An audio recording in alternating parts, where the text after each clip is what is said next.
Hey Andy, so these are my Bible thoughts. Father, give us the spirit of wisdom and revelation and the knowledge of you through your word. In Jesus' name, amen. So, here we go. Here's what I've been reading, here's what I've been thinking about. So, I've been reading in Genesis, and does your Bible ever fill up with papers? Does that happen to you? Do you start making notes and then got like old bulletins and stuff like that they hand you? You know, the person in church hands you the bulletin when you go in. And then you got like 10 of them in your Bible from like your church and from like going to church, you know, when you visit, I mean, like you live in the same town as your parents, but I mean, like, you know, you go to visit people and whatever in another town and you get a bulletin from here and a bulletin from there and you got all these bulletins in your Bible and you just have to throw them away. Anyway, all of that. So, one of the things that struck me in the 4th chapter of Genesis,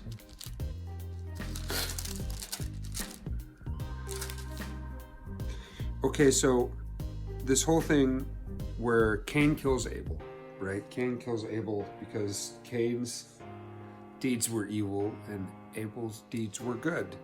Not good for Abel. But after Cain kills Abel,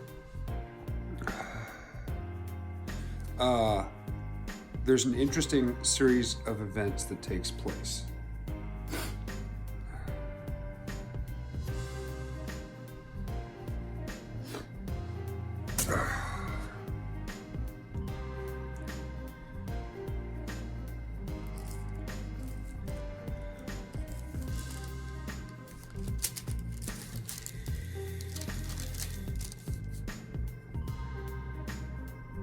Okay, Genesis 4:16 says, "And Cain went out from the presence of the Lord and dwelt in the land of Nod on the east of Eden."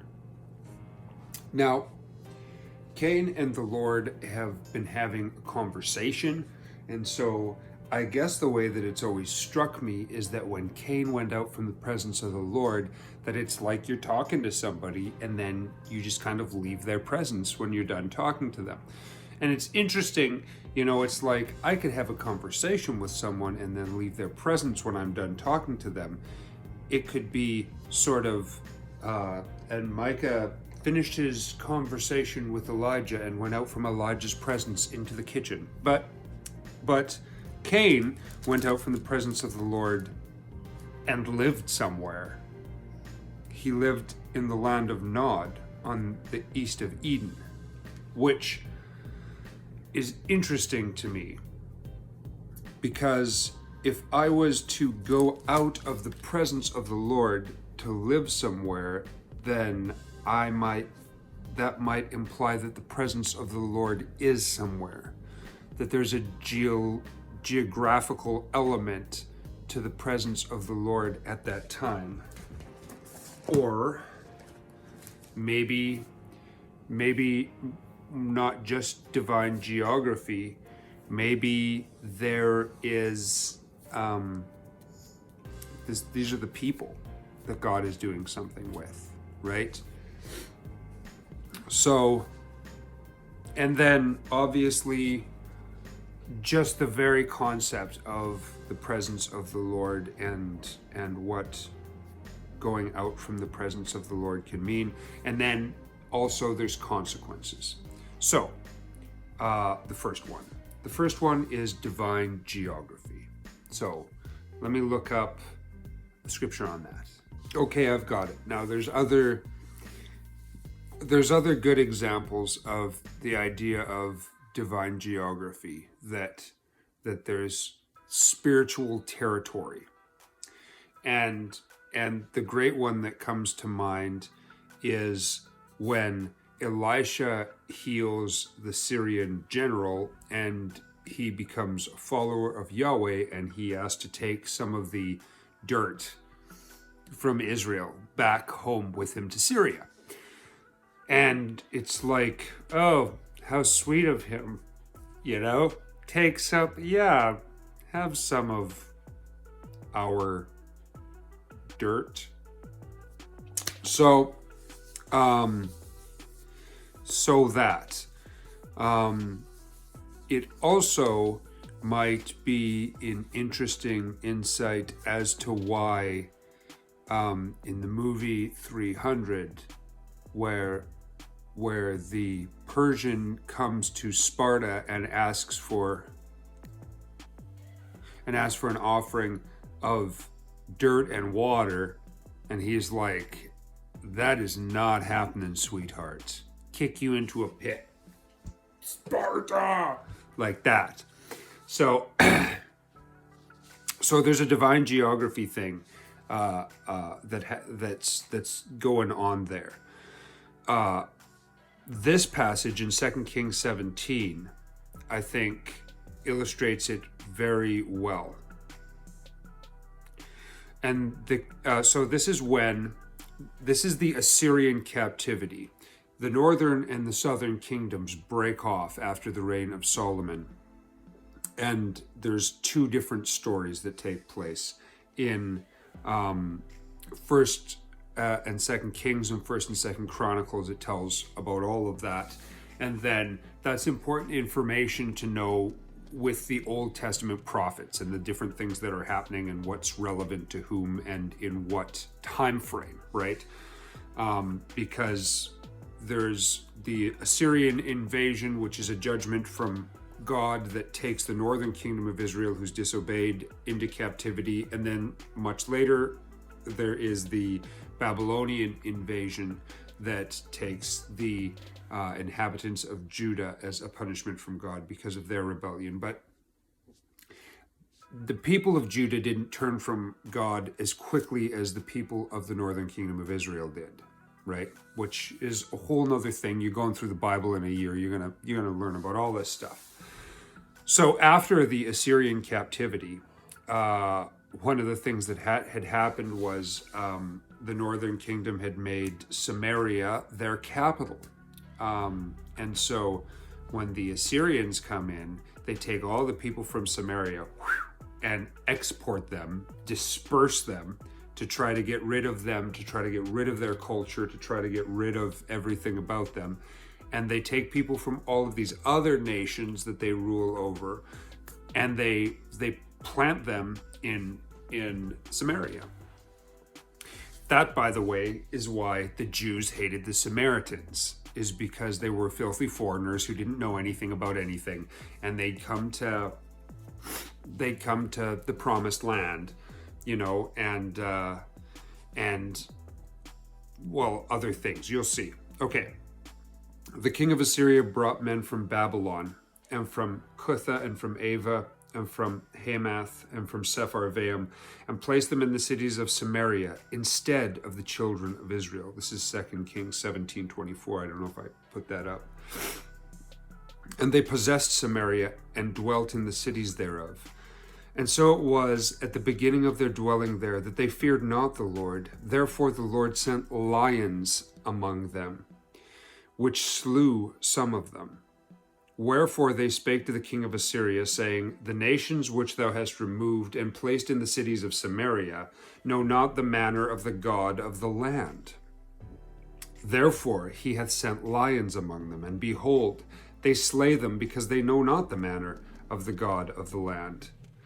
Then the king of Assyria commanded, saying, carry thither one of the priests whom ye brought from thence, and let them go and dwell there, and let him teach them the manner of the God of the land. Then one of the priests whom they had carried away from Samaria came and dwelt in Bethel, and taught them how they should fear the Lord. Howbeit every nation made gods of their own, and put them in houses of the high places of which the Samaritans had made, every nation in their cities wherein they dwelt. And the men of Babylon made Succoth-Benoth, and the men of Cuth made Nergal, and the men of Hamath made Ashima, etc., etc. And then it goes on to talk about other local deities that they made idols for. So they feared the Lord, and made unto themselves of the lowest of them priests of the high places, which sacrificed for them in the houses of the high places. They feared the Lord and served their own gods after the manner of the nations, whom they carried away from thence. Unto this day they do after the former manners. They do not fear the Lord, neither do they do after their statutes or their ordinances, or after the law and commandment, which the Lord commanded the children of Jacob, whom he named Israel, with whom the Lord made a covenant and charged them, saying, Ye shall not fear other gods, nor bow yourselves down to them, nor serve them, nor sacrifice to them, but the Lord who brought you up out of the land of Egypt, etc., etc. So you can see that there's a sort of appeasement that takes place here, where it's like the Assyrians move these people into the land, and God starts sending lions among them, and the lions are killing people, and their natural inclination is, oh, well, I see what's happened here. There's a god of this land, and the god of this land doesn't like the fact that you've moved these people in here to replace his own people, and that no one's respecting him, and that's why lions are coming and killing everyone. And so these people, they kept their own religion, as I just read. You know, they kept their idol worship and customs and so on and so forth, and they did other objectionable things that aren't right in the Jewish faith,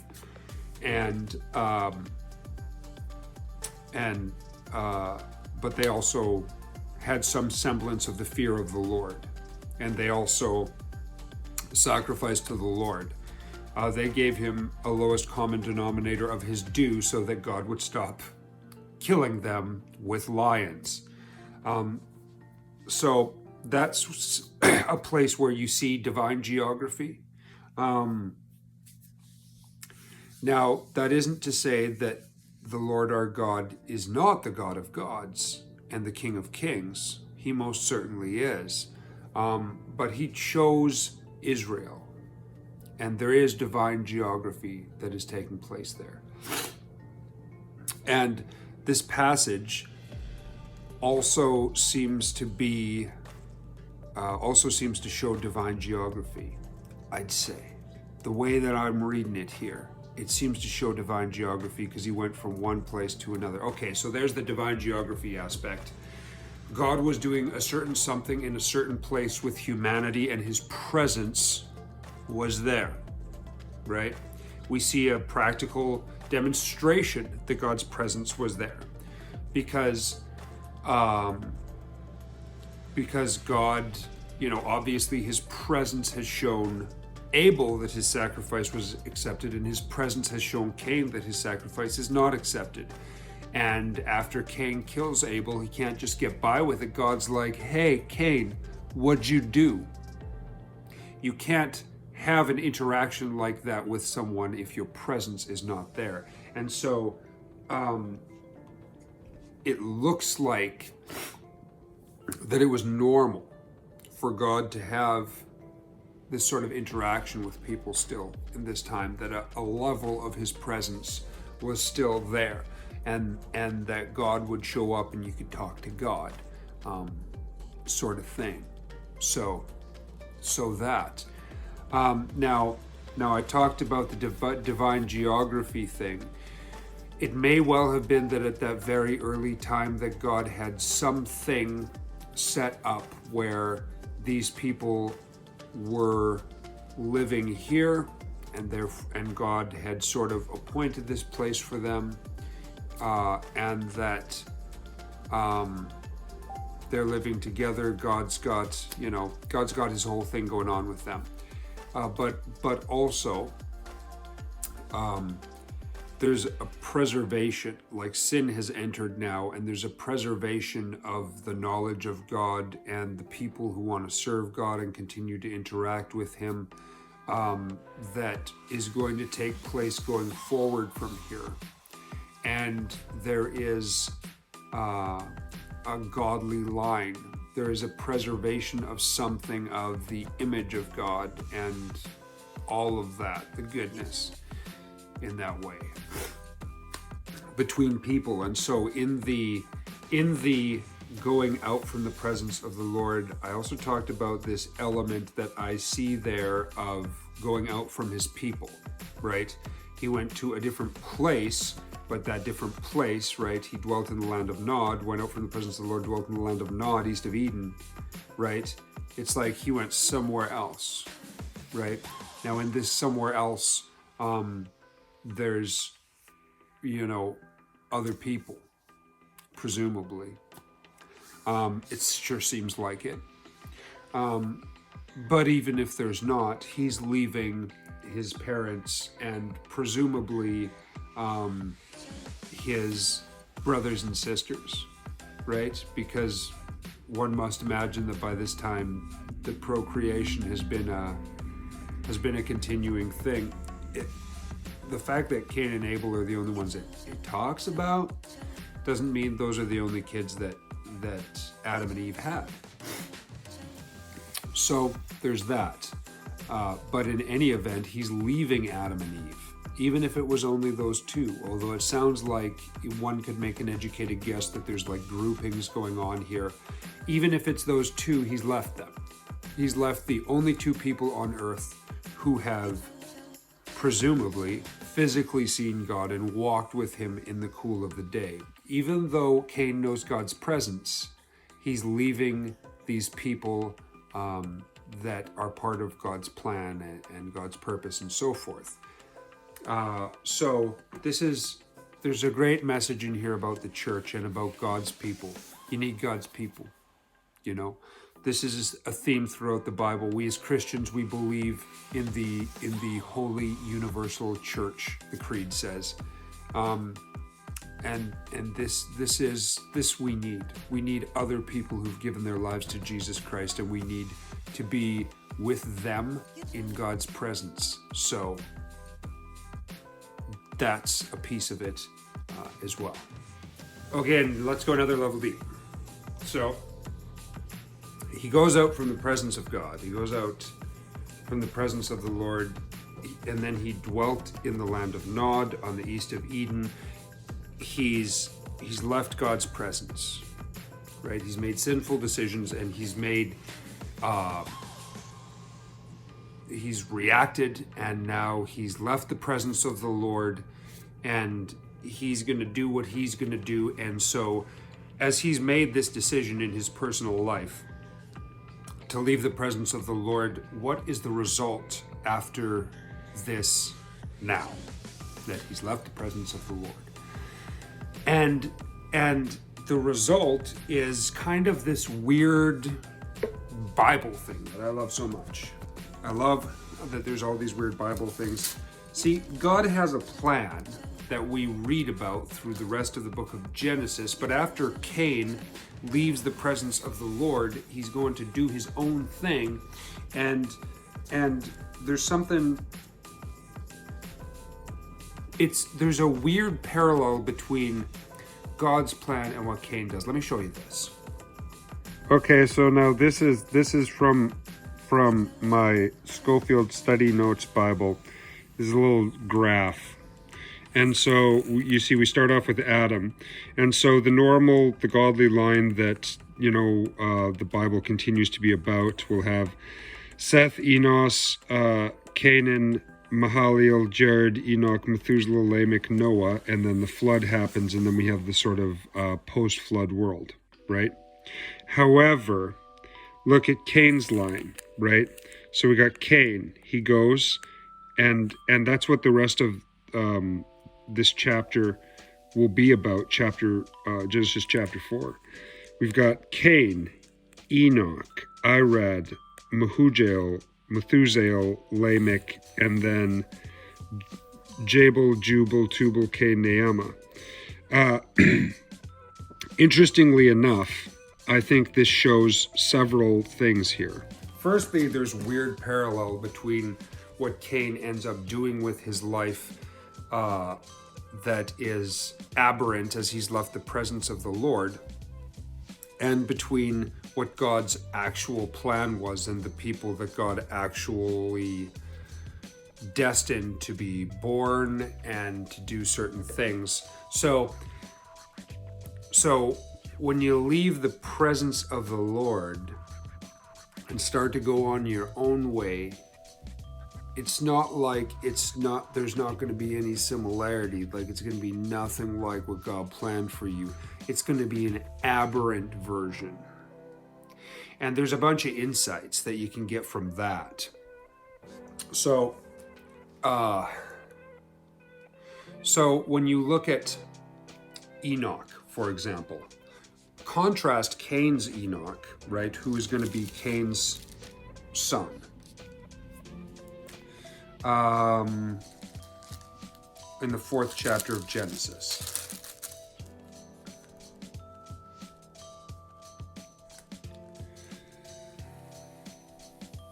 Okay, 4:17. And Cain knew his wife, he knew her, and she conceived and bare Enoch, and he builded a city and called the name of the city after the name of his son Enoch. And unto Enoch were born Irad, and Irad Mehujael, etc., etc. Okay, so he built a city. He named the city after Enoch. So Cain's Enoch had a city named after him. Pretty big deal. And so in Genesis 5:21, and okay, so this is Seth's Enoch now. This is the Enoch from the godly line. And Enoch lived 65 years and begot Methuselah. And Enoch walked with God after he begot Methuselah 300 years and begot sons and daughters. All the days of Enoch were 365, and Enoch walked with God, and he was not, for God took him. So it's interesting to me, Enoch from the aberrant line had a city named after him, which according to the world is kind of a big deal. It makes you famous and like, he's got a city named after him. It's kind of a celebrity move. It's all of this stuff. The other Enoch walked with God. Isn't that interesting? He walked with God so closely that God took him. He was no more. Can't find Enoch no more. God took him. Why? He went walking with God, and now God took him. It's a pretty big deal. Also, interestingly enough, we don't know much about Enoch. There just isn't much written about him in the Bible. There is an extra biblical book about Enoch, but there's a reason it's not in the Bible, and it's because we kind of don't know about that one either. You know? So there's not much written about him, but what we do know about him is that he walked with God. And if you read between the lines a little bit there, it says that he walked with God after he became a father, which means that becoming a father gave him special insight about God. It gave him a depth of insight about God that allowed him to walk with God. And then he walked with God so closely as such a special guy that God brought him on home, just took him on home. Okay. The world wants to make you rich and famous, just like during the temptation of Christ, the devil tempted him and laid all the kingdoms of the earth, showed him all the kingdoms of the earth from a high mountain in a moment, and said, all of these things have been given to me, they'll all be yours. Bow down and worship me. In the same way, the world promises fame, promises relevance on this planet, promises all of these things, that one could desire. But God is humble and with the lowly. And what really matters from an eternal perspective is that you walk with God, that you stay in God's presence and that you walk with him and that you know him and have the intimacy with him that you were designed to have, not that you have a city named after you or a hotel or a clothing line or a special brand of vehicles or an insurance company. I could go on and on and on. It's not the point. The point is not to make your name great. Although God may, in his sovereignty, like he did with Abraham, make your name great. You know, that might be part of the purpose for you. You may receive those good things from God. But that's not to be pursued. What's to be pursued is God himself. And in the kingdom, you know, earthly riches, they just don't matter that much. What does matter is your relationship with God. What does matter is that you're walking with him and continuing in his presence. So that. There's another element here to all of that stuff as well that I want to bring up. And it's the divine counsel element. So it's a theme throughout the Bible that the divine counsel is a part of things. You know, when God sends the lying spirit to be a lying spirit in the mouth of the prophets. The scene that's laid out in the book of Job, where the sons of God come before God. That's the divine counsel. Or in the book of Zechariah, when Michael the archangel is contending with Satan the accuser before God. It's this court case in heaven sort of scene. This is who the principalities and powers are. They are the divine beings referred to as the divine beings referred to as the sons of God.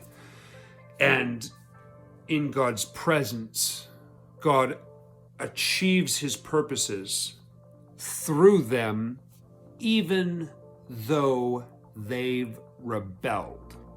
This is pretty clear stuff in the scripture. And what it looks like to me is that if I reverse engineer divine counsel stuff, that it looks to me like Cain naming his first son Enoch. If I didn't know better, I would say that Cain had already started to be influenced by rebellious spirits in the divine counsel, right? Or maybe the devil himself. Oh, I'm gonna have to change my earbuds. Hold on a second. Okay, I'm back. I think I got him. So divine counsel. Let's use the generic the devil thing, right? Because, you know, I can say the devil and I could possibly be referencing principalities and powers and rebellious spirits and all of that generally by saying the devil anyway, right? Because he's the kingpin of all that bunch. So Adam, the next in the line, you got Cain, you got Seth, right? So Cain's firstborn is Enoch. Now, it's interesting that Enoch is the seventh from Adam in the line of Seth. Enoch had a very special purpose. As I just said, walked with God and God took him. He had a very special purpose, and if that purpose was before ordained, then it would have been spoken in the divine counsel by Elohim, by God, the God of gods, the King of kings, the Lord of lords. And the rebellious spirits would have been there for that.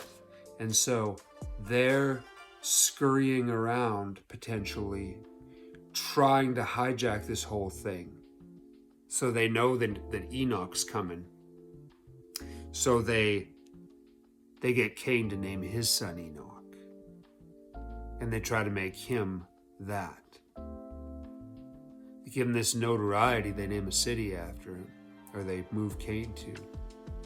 Interesting, isn't it? Now, you also have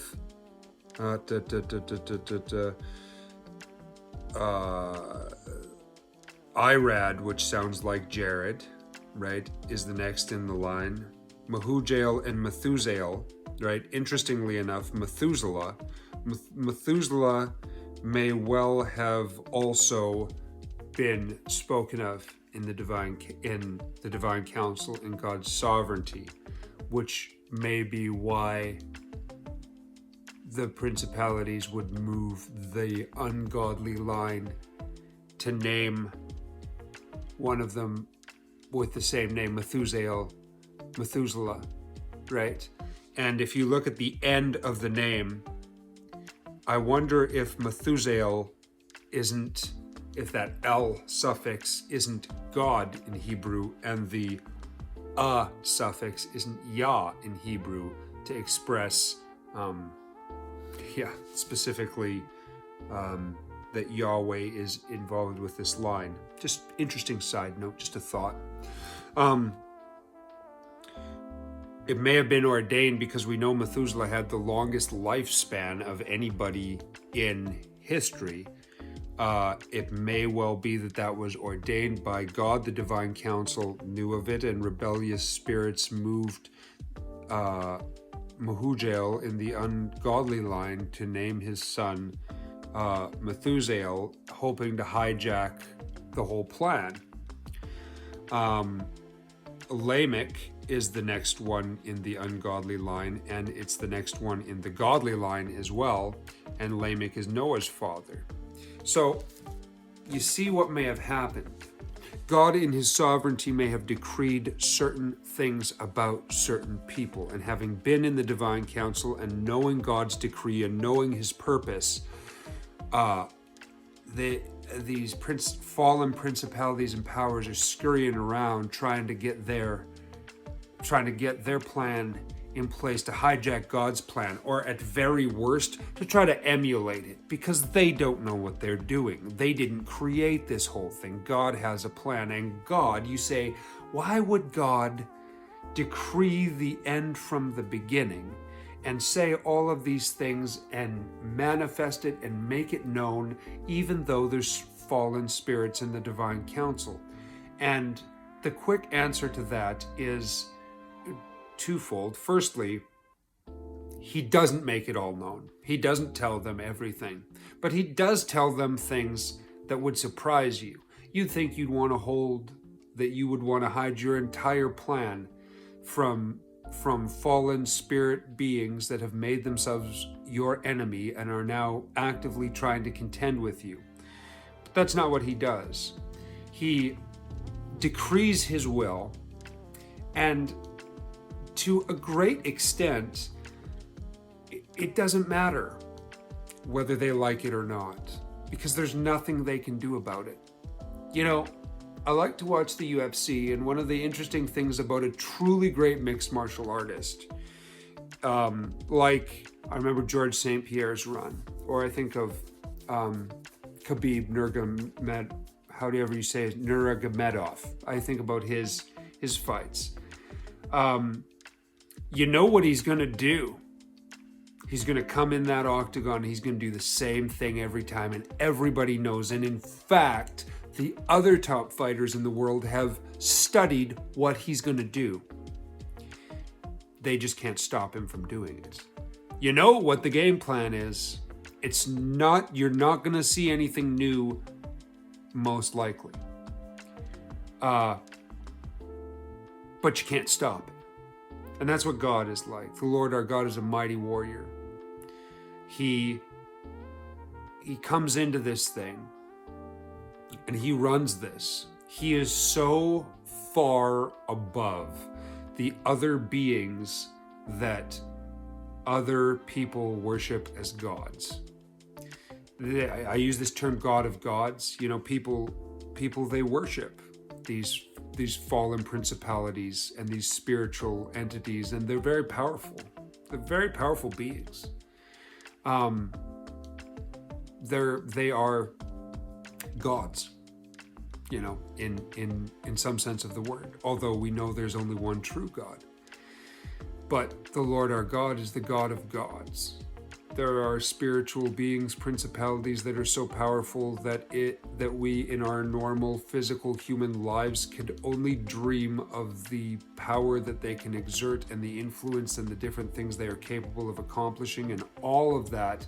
And God is as much God to them as he is to us. He is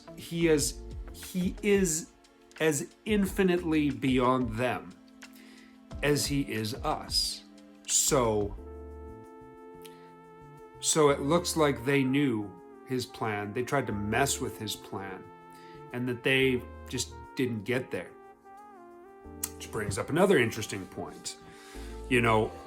Because God is so far above them, what they tend to do really is emulate what God has going on, which I sort of referenced earlier there. And you see it all through history. See, faith is necessary for this whole thing because we don't have God's perspective. And without God's perspective, it can look like something different is going on than it is. See, if you look at it from our human perspective, and I talk about the faith of the Old Testament, and I talk about how in ancient Israel, there was a tabernacle. There was, an Ark of the Covenant, a God box, right? And there were these different implements of worship, and there were these stories about creation, and there were all of these things. Many of these things are surprisingly not unique, right? Other religions had a God box. God boxes were pretty common back in the day. The animal sacrifices, it's like, well, other religions at the time made animal sacrifices. There's local deities that all had all kinds of things going on.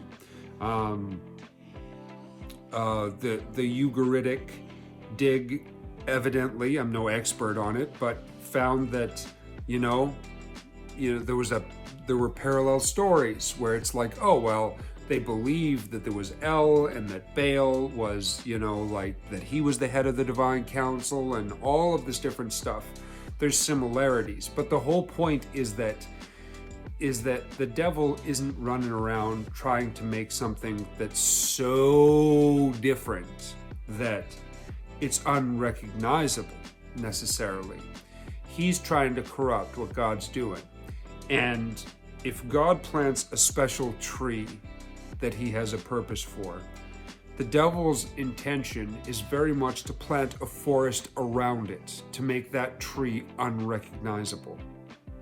Over the course of time, it becomes abundantly evident that this tree is very different than the rest of the trees in the forest.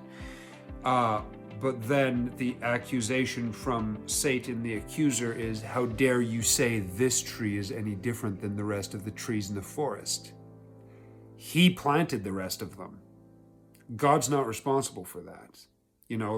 If God says, we're going to do this now, there's all of these things the devil will try to emulate it. And we see this today with so many examples, so many good examples that would probably get me kicked off of YouTube. But yeah, so those are my thoughts on the 4th chapter of Genesis. This was a bit longer than I thought, but I'm really glad that I got to share my thoughts with you, Andy. And if this triggers something in your brain, which I'm sure it will, you're smart like a fox, then let me know.